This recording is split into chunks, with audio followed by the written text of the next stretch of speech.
Assalamu alaikum dear students, this is Pirzada Asif, physics faculty at Sky Classes. So beta, without wasting your time, I will directly come to the topic, that is I will directly come to the chapter current electricity, and in this very chapter there are certain expected questions जो board में आए हैं. तो पहला question जो मैं discuss करने वाला हूं that is drift velocity.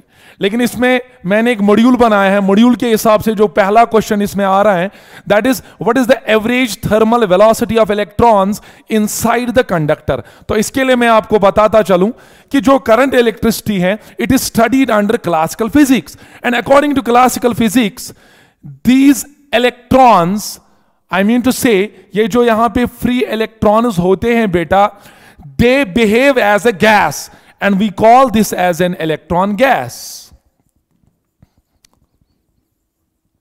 And according to this theory, ये जो कंडक्टर होता है it is made up of free electrons and it is made up of positive kernels. इस थ्योरी को कर्नल थ्योरी भी कहते हैं. तो होता क्या है बेटा, ये जो इलेक्ट्रॉन्स होते हैं they behave as an electron gas, and this conductor at certain temperature these electrons possess some velocity, और उस वेलोसिटी का नाम है थर्मल वेलोसिटी. तो क्या होता है बेटा, इन इलेक्ट्रॉन्स में टेम्परेचर की वजह से एक वेलोसिटी होती है और उस वेलोसिटी का नाम है थर्मल वेलोसिटी. लेकिन क्या होता है बेटा, ये इलेक्ट्रॉन जो है इस थर्मल वेलोसिटी की वजह से they move in all possible directions. मान लो एक वेलोसिटी वेक्टर यहां से है और दूसरा वेलोसिटी वेक्टर अपोजिट डायरेक्शन में है. तो होता क्या है, these electrons move in all possible directions. उससे क्या होगा, उससे इन सारे वेलोसिटीज का जो वेक्टर सम होगा that will be equal to 0. इसीलिए हम कह सकते हैं कि अगर आप इन इलेक्ट्रॉन्स के थर्मल वेलोसिटीज का एवरेज लोगे that will be equal to 0. So the very first question is that अगर जो एवरेज थर्मल वेलोसिटी जो इलेक्ट्रॉन्स की है that is always equal to 0. So average thermal velocity of electrons inside the conductor is always equal to 0.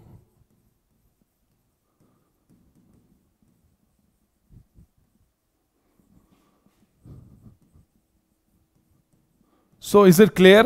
So question number 1 यही है कि हमें देखना था एक कंडक्टर में एवरेज थर्मल वेलोसिटी कितनी है. मैं बहुत एलैबोरेट कर सकता हूं but we don't have that much time since it is the revision course, so you have to recapitulate it at fast.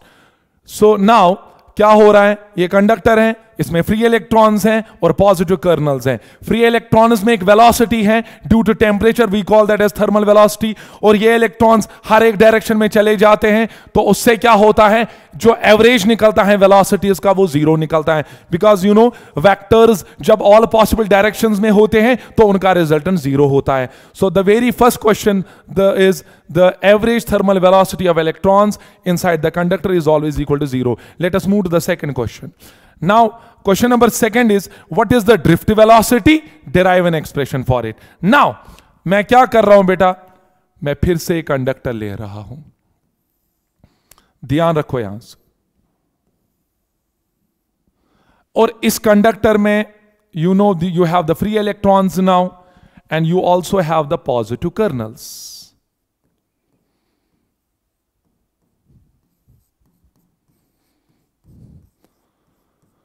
Now what I am doing, मैं इस कंडक्टर के एंड्स पे पोटेंशियल डिफरेंस अप्लाई कर रहा हूं.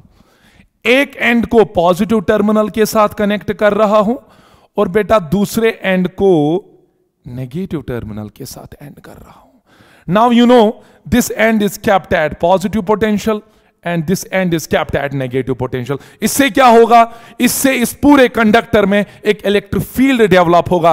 You know the direction of the electric field is along the decreasing potential, so the electric field will lie along this direction. Okay, पूरे conductor के अंदर इलेक्ट्रिक फील्ड होगा जो पॉजिटिव से नेगेटिव होगा. Now tell me, अब होगा क्या इस इलेक्ट्रॉन का बेटा, एक तो ये पॉजिटिव कर्नल्स के साथ कोलाइड भी कर रहा है, लेकिन उसके साथ साथ इस इलेक्ट्रिक फील्ड की वजह से होगा क्या? These electrons will experience the electric force. Now you know electrons electric field में जो फोर्स एक्सपीरियंस करते हैं, they experience force in a direction opposite to the direction of electric field. So electrons electric field की direction में force experience नहीं करेंगे, बल्कि किस डायरेक्शन में करेंगे? अपोजिट डायरेक्शन में कर लेंगे. तो होगा क्या? ये जो इन पे इलेक्ट्रिक फोर्स पड़ेगा, उस इलेक्ट्रिक फोर्स की वजह से ये कुछ वेलोसिटी गेन कर लेंगे, ये कुछ एनर्जी, काइनेटिक एनर्जी गेन कर लेंगे. लेकिन होगा क्या? On the way they suffer collision with the positive kernels. So when they collide with the positive kernels, जो इन्होंने एनर्जी गेन की थी ड्यू टू इलेक्ट्रिक फोर्स, वो सारी की सारी एनर्जी ये ट्रांसफर करेंगे टू द पॉजिटिव कर्नल. लेकिन आपको पता है positive kernel is strongly bound, so वो एनर्जी गेन करके भी वैसे ही रहेंगे, they will oscillate about their mean position. लेकिन इलेक्ट्रॉन अपनी सारी एनर्जी को गवाएगा. उससे क्या होगा? लेकिन इलेक्ट्रिक फोर्स तो कंटिन्यूअसली बढ़ रहा है. सो इसका मतलब क्या हुआ? एक इलेक्ट्रॉन वेलोसिटी भी गेन करता जाएगा और कोलिजन्स भी दिखाता जाएगा. सो इट मींस अब ये जो वेलोसिटी गेन हो रही है इलेक्ट्रॉन की, ये किस दौरान हो रही है? बेसिकली ये जो इलेक्ट्रॉन है ये वेलोसिटी गेन कर रहा है between the two successive collisions. Why? Because you know electron जब कोलाइड कर रहा है तब ये अपनी सारी वेलोसिटी खो जाता है, या ये अपनी सारी वेलोसिटी को डिस्ट्रॉय कर देता है. सो इसका मतलब क्या हुआ? जो भी इलेक्ट्रिक फील्ड की वजह से इस इलेक्ट्रॉन ने वेलोसिटी गेन की, it is gained between the two successive collisions, and you know that time interval between the two successive collisions is called a relaxation time. And जो एक इलेक्ट्रॉन इस relaxation time के दौरान एक velocity gain कर रहा है due to the applied electric field, we call that as drift velocity. लेकिन बेटा क्या होगा? इन सारे इलेक्ट्रॉन्स की ड्रिफ्ट वेलोसिटी तो सेम नहीं होगी, और सारे इलेक्ट्रॉन्स का रिलैक्सेशन टाइम भी सेम नहीं हो सकता. So what we are doing, हम इन सारे इलेक्ट्रॉन्स के ड्रिफ्ट वेलोसिटीज का एवरेज लेते हैं. क्या लेते हैं? एवरेज लेते हैं. So that average velocity, late me write down the basic definition. The average velocity gain by these electrons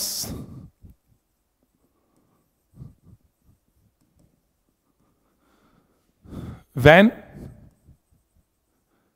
a potential difference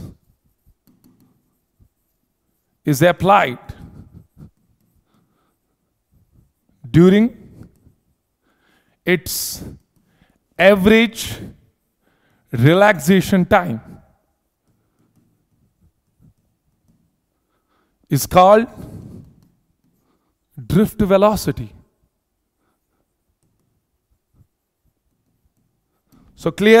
So जब भी इलेक्ट्रॉन्स गेन करते हैं velocity due to the applied electric field, due to the applied potential difference, उसको drift velocity कहते हैं. लेकिन different electrons की different drift velocity है, तो उसका एवरेज ले लो, that will give you the drift velocity, average drift velocity. तो अब आज हमें इसी एवरेज ड्रिफ्ट वेलोसिटी का एक्सप्रेशन निकालना है. तो मैं क्या करूंगा बेटा? You know that for example I will consider this electron. Now you know there is an equation, famous equation of motion, V is equal to U plus AT. होता क्या है बेटा? V you know it is the final velocity, U you know it is the initial velocity, A is the acceleration and T is the time. Now tell me, जो ये V1 है, let V1 is the velocity gained by electron 1 during the average relaxation time tau 1. Shall I write V1 is equal to U1 plus A times tau 1? Now what these terms basically mean? तो जल्दी से बताता हूं मैं. V1 जो है, it is the velocity gained by electron during relaxation time tau 1. क्योंकि मैंने अभी आपको बताया different electrons will have the different relaxation time, और मैंने ये भी बताया कि ये जो इलेक्ट्रॉन वेलोसिटी गेन करता है, ड्रिफ्ट वेलोसिटी गेन करता है, ये इसी रिलैक्सेशन टाइम के दौरान करता है, क्योंकि कोलिजन के टाइम वो सारी वेलोसिटी जीरो बन जाती है, डिस्ट्रॉय हो जाती है. So what is this V1? It is a velocity gained by this electron during relaxation time tau 1. And what is this U1? It is the initial velocity. मतलब क्या हुआ इसका? बेटा v1 ड्रिफ्ट वेलोसिटी है, ये तब आ रही थी जब आपने पोटेंशियल डिफरेंस अप्लाई की थी। u1 वो वेलोसिटी है जब आपने कोई पोटेंशियल डिफरेंस अप्लाई नहीं की थी। उस दौरान आपको पता है when conductor was without battery then इन इलेक्ट्रॉन्स में हां एक वेलोसिटी थी, we call that as thermal velocity. So basically v1 represents the drift velocity of this electron, u1 represents the initial or thermal velocity of electron, and a is the acceleration, tau 1 is the relaxation time of electron 1. Similarly दूसरे electron के लिए क्या लिखोगे, v2 is equal to u2 plus a tau 2, so on। nth electron के लिए बेटा क्या लिखेंगे, un plus a tau n, am I right? So this is the velocity of drift velocity of different electrons. Now तो क्या करेंगे बेटा, now you know different electrons की डिफरेंट वेलोसिटी है, there is a concept we call that as average concept. जब variations बहुत कम हो आपस में वैल्यूज में तो हम उनका क्या लेते हैं, एवरेज। तो मैं क्या करूंगा, मैं इनका भी एवरेज लूंगा, इनका भी एवरेज लूंगा और रिलैक्सेशन टाइम का भी एवरेज लूंगा। So what shall I do? Average, you know, sum of observations divided by number of observations. Shall I write it like this? V1 plus V2 plus V3 plus so on Vn whole divided by n. This is the average drift velocity is equal to, chalo beta, initial velocities ka average le lo. What it will be? Yes, U1 plus U2 plus U3 plus so on Un whole divided by n. Yes, this is the average thermal velocity. Plus बेटा आपने यहां पे गौर किया होगा कि मैंने हर जगह A लिखा, I have not written A1 A2 A3, you know why, because हर एक इलेक्ट्रॉन सेम एक्सेलरेशन एक्सपीरियंस करेगा। क्यों करेगा, आगे जाके मैं फॉर्मूला में आपको बताऊंगा कि हर एक इलेक्ट्रॉन की एक्सेलरेशन सेम होगी, कांस्टेंट होगी। उससे क्या होगा आपको पता है, मैं आपको तीन वैल्यूज दे रहा हूं, 1 1 1, what will be the average of these values, it will be 1। सो जब वैल्यू सेम हो तो उनका एवरेज भी वही आएगा। सो अगर आप इन एक्सेलरेशंस का एवरेज भी लोगे वो तब भी ए ही आएगा। So let me write down here A. लेकिन बेटा रिलैक्सेशन टाइम तो डिफरेंट इलेक्ट्रॉन्स के तो डिफरेंट हैं, सो मैं इनका भी एवरेज ले रहा हूं। What shell I right, tau 1 plus tau 2 plus so on tau n whole divided by n. It is like this. Now, what is this V1 plus V2 plus V3 plus so on Vn divided by n? Yes, V1 is the drift velocity gained by one electron. V2 is the drift velocity gained by the second electron. So basically, it is the average velocity of all the electrons gained during its average relaxation time. तो time उतना नहीं है, मैं उतना elaborate नहीं कर सकता हूं, ठीक है। तो जितना मुझसे हो सका उतना मैं लिमिटेड टाइम में कर रहा हूं। So this is Vd is equal to, what is this u1? बेटा it is the initial velocity, and मैंने अभी आपको बताया कि initial velocity इलेक्ट्रॉन की थर्मल वेलोसिटी की वजह से है। So basically this is the average of the thermal velocities। तो पहले लेक्चर पे आ जाते हैं। पहले लेक्चर में मैंने आपको बताया कि जो इलेक्ट्रॉन्स की एवरेज थर्मल वेलोसिटी होती है that is equal to 0। Let us put the value here। So it will be equal to 0 plus a, and what is this tau 1 plus tau 2 plus tau 3 plus so on tau n divided by n? This tau 1 is the relaxation time of first electron, tau 2 is the relaxation time of second electron, so it will be the average relaxation time. Let me write down here tau. So what is the drift velocity equals to? It is equal to a into tau. And now what is this a? It is the acceleration experienced by each electron. Let us apply Newton's second law. Apply Newton's second law.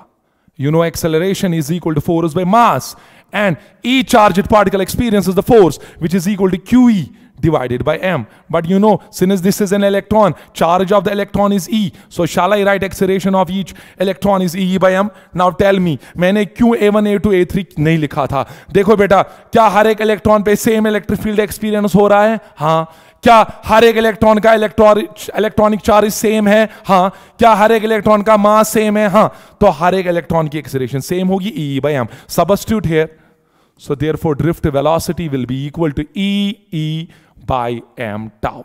This is the final concept. This is the final derivation of the drift velocity. Khatam baat, masla khatam. So drift velocity of the electrons inside the conductor depends upon the average relaxation time, which is the material property, depends upon the applied electric field. So more is the strength of the electric field, more is the drift velocity. So electronic charge and mass, this is constant. We also call it as a specific charge. खैर वहां हमें नहीं जाना है, लेकिन एक बात मैं बताता चलो, IIT में एक सवाल आया था, सिंपल सा सवाल, तो हमें बताओ कि कंट्रीब्यूशन ऑफ करंट किस वजह से है। मैं आपसे पूछ रहा हूं बेटा, आप मुझे बताओ, अब ये जो करंट है, is it due to the thermal velocity, due to the drift velocity और ड्यू टू द बोथ? क्या जवाब होगा आपका बेटा? बेसिकली आपने देखा कि एवरेज थर्मल वेलोसिटी 0 है, सो दैट मीन्स करंट का कंट्रीब्यूशन जो है it is not due to the thermal velocity. So thermal velocity has no contribution towards the current, then फिर किसका है? ड्रिफ्ट वेलोसिटी का। So the contribution of the current is only and only due to the drift velocity, not due to the thermal velocity. Why? Because their average is equal to 0. Clear? So let us move to the next question. The next question is that define drift velocity and establish a relationship between drift velocity and electric current. आप देख लो board में कितनी बार ये सवाल आए हैं। These are all most expected questions from board point of view. ठीक है, आप ये इंशाल्लाह अच्छे से नोट्स बनाओ, इंशाल्लाह एक भी सवाल आपको वेस्ट नहीं होगा, हर एक सोल्यूशन आपको यहां पे मिलेगा और इसके नोट साथ साथ बनाओ। ठीक है, now let us move to the question, define drift velocity and establish a relationship between drift and electric current. Let us make a relationship. तो क्या करेंगे? Suppose you have a conductor, okay, let its length is L, let its cross-sectional area is A, okay, and you have the free electrons inside it, and kernel theory के हिसाब से you have the positive kernels which are strongly bound, which oscillate about their mean position, but they are not free to move, they are immobile, I can say. Now मुझे बताओ क्या होगा बेटा? इसको battery connect की हमने, potential difference apply की, positive negative V, so potential difference across the ends of the conductor is V. Now करना क्या है बेटा? मुझे बताओ, इसमें जो करंट होगी, एक बात बहुत इंपॉर्टेंट है, बहुत सारे बच्चों में मिसकॉन्सेप्शन है कि यहां जो ये इलेक्ट्रॉन्स है, ये कौन से इलेक्ट्रॉन्स हैं? जैसे मैं आपको बता रहा हूं, मेरे पास ये मेटल है, it is made up of copper. If it is made up of copper, each copper atom has 29 electrons. So can we call those entire 29 electrons as free electrons? नहीं। If you go through the configuration of the copper atom, it is 3d10⁴s1। इसमें एक ही electron contribute करता है to the conduction. So in a copper atom, in a single copper atom, only one electron is responsible for conduction. So उसमें एक free electron है। So free electrons और electrons there is a lot of difference. So मान लो ये free electrons हैं, इसमें मुझे current निकालनी है। The basic relation for the current, you know, it is amount of charge per unit time. Is it clear? Now tell me, इसमें कितना charge होगा? वो किसके बराबर आएगा? Quantization, Q is equal to NE. So can I write Q is equal to N into E?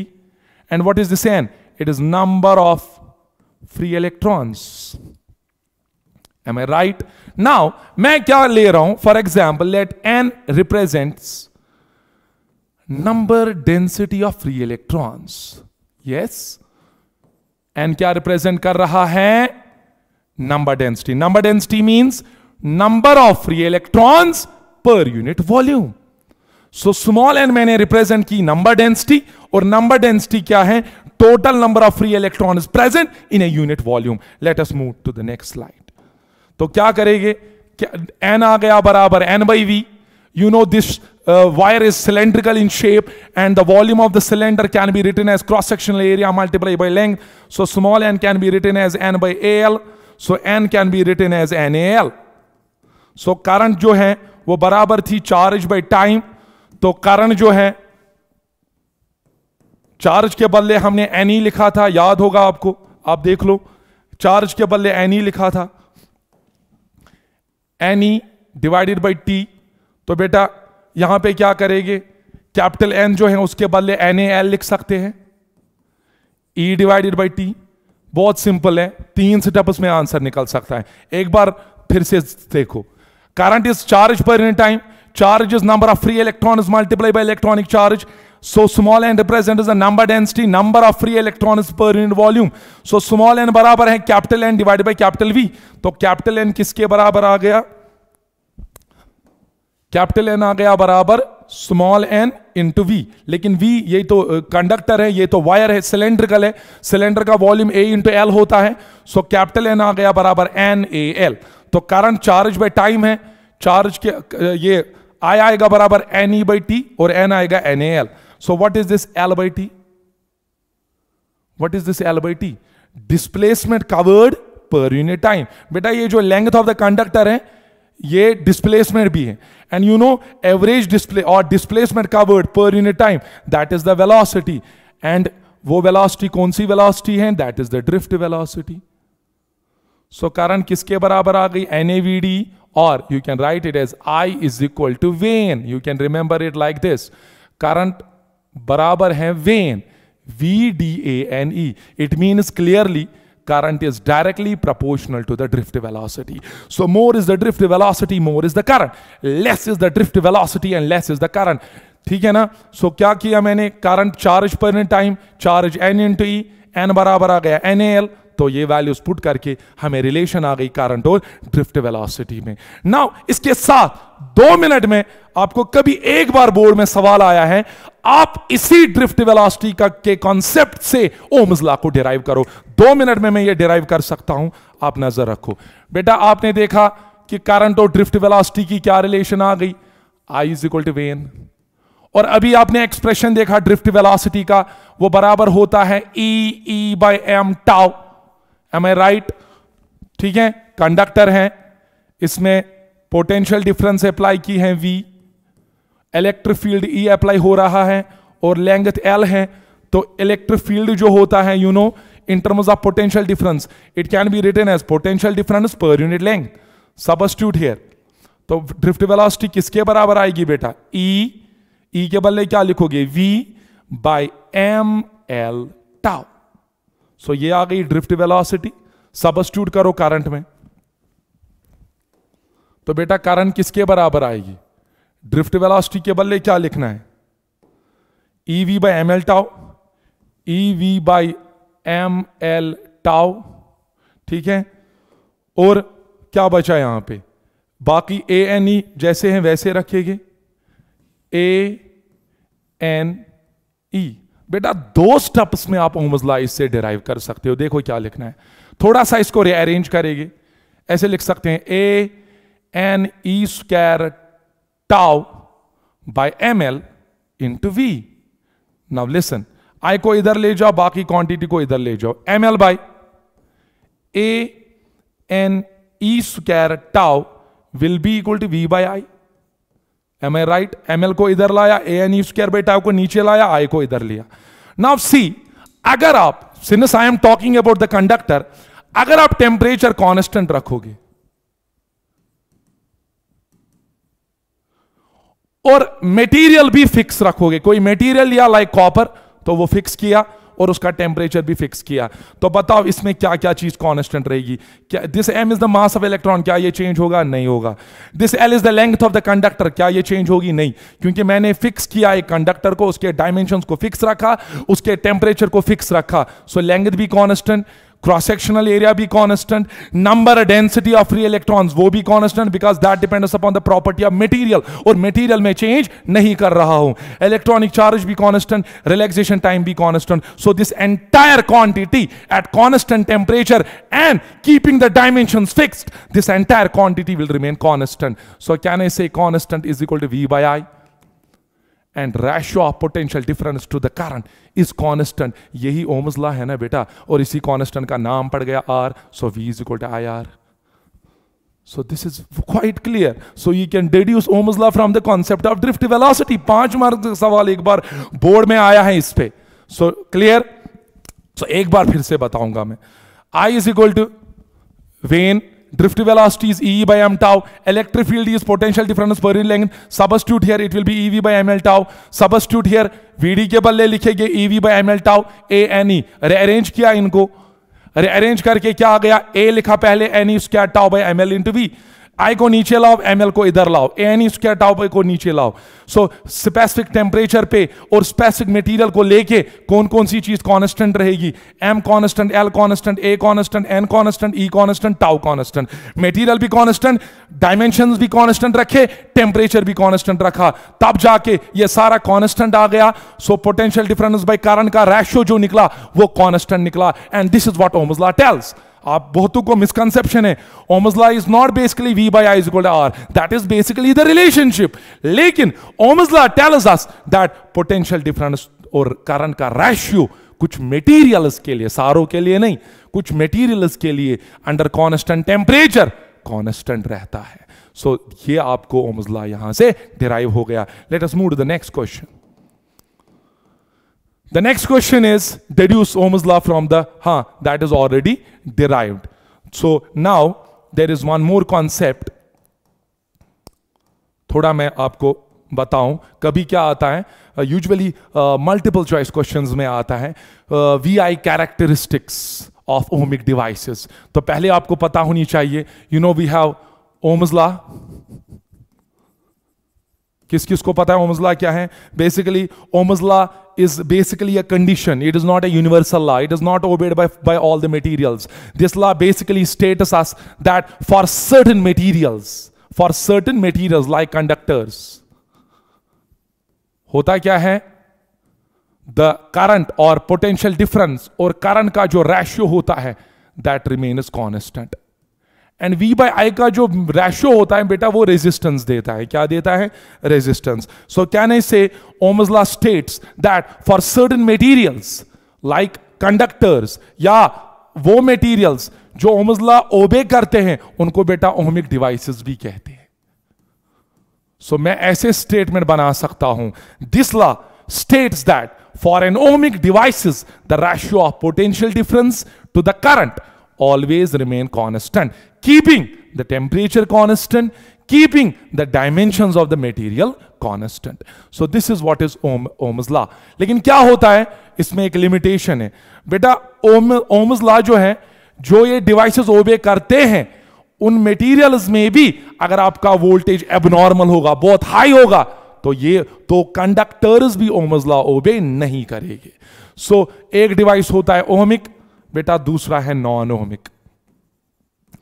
अगर आप ohmic device को ग्राफिकली देखोगे, if you draw a graph between current and voltage और voltage versus current, you know that यहां पे current और voltage linearly increase होगी. So the graph will be linear but up to certain voltage. So this is the graphical or VI characteristics of ohmic devices. These are the VI characteristics of ohmic devices. But as far as the non-ohmic device is concerned, उसमें जो ratio होता है potential difference by current, that does not remain constant. लेकिन ratio तो resistance ही देगा. तो क्या मैं कह सकता हूं, अगर आपने इन मटेरियल्स में टेम्परेचर भी कांस्टेंट रखा, डायमेंशंस भी कांस्टेंट रखे, तब भी जो रेशियो होगा V by I का वो कांस्टेंट नहीं रहेगा. उसका मतलब हुआ इन मटेरियल्स में जो रेजिस्टेंस होगी बेटा वो कांस्टेंट नहीं रहेगी. That will continuously change. So it means जैसे आपने डायोड पढ़ा है इलेक्ट्रॉनिक डिवाइसेस में, if you draw a graph between current and voltage, when the diode is forward biased, you might have observed as the voltage initially increases, current linearly increases, then the stage comes when the current abruptly increases, that voltage is called a knee voltage. So क्या ये graph linear आ रहा है? नहीं. So can I say that diodes do not obey Ohm's law? कैसी भी condition हो, diode Ohm's law obey नहीं करेगा बेटा. Is that clear? So these are the basic questions which are usually asked as far as the board point of view is concerned. So inshallah कल फिर से और एक मॉड्यूल में लेके आ रहा हूं करंट इलेक्ट्रिसिटी का, जिसमें हम Kirchhoff's laws, application of these Kirchhoff's laws, different electrical instruments, Wheatstone bridge, उसका प्रिंसिपल, वो इंशाल्लाह कल डिस्कस कर लेंगे. Thank you so much. Thank you for your patient listening. अस्सलाम वालेकुम.